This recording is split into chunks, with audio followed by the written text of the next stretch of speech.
I'm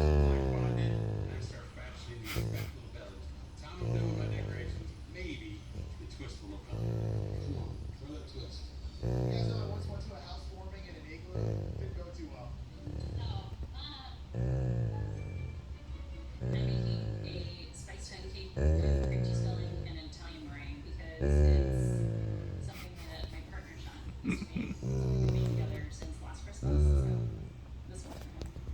This recipe has so much stuff in it.